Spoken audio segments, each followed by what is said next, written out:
Are you working on both your internal and external qualifications? Both. That's the question for today. Welcome to the Daily Devo.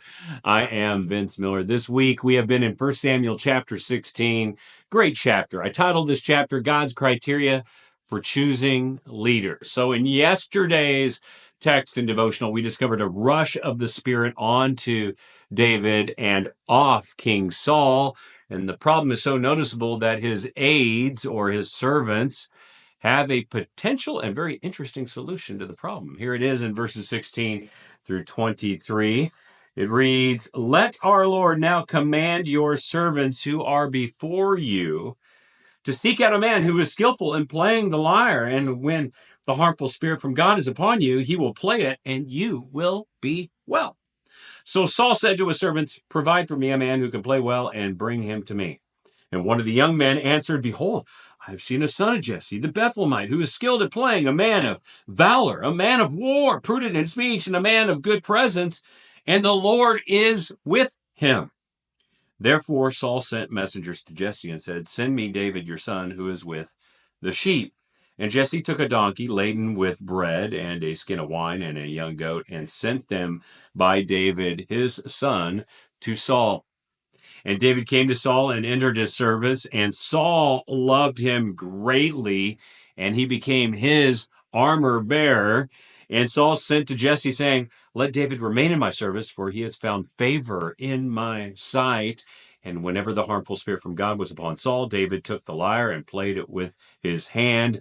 So Saul was refreshed and well, and the harmful spirit departed from him.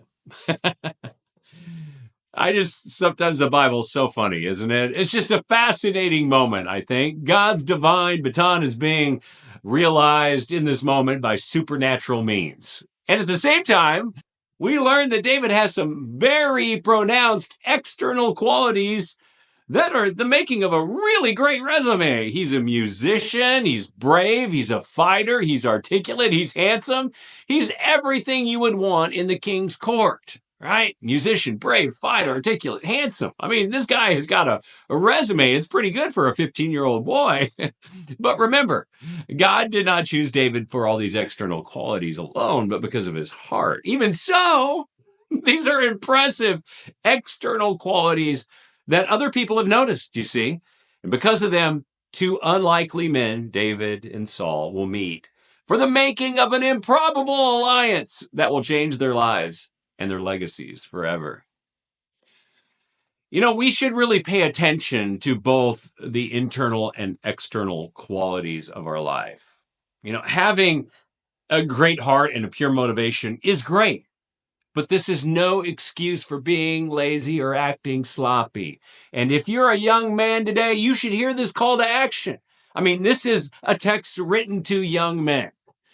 You need to groom yourself, work on your manners, improve your communication, perfect a craft, dress appropriately, and present yourself well.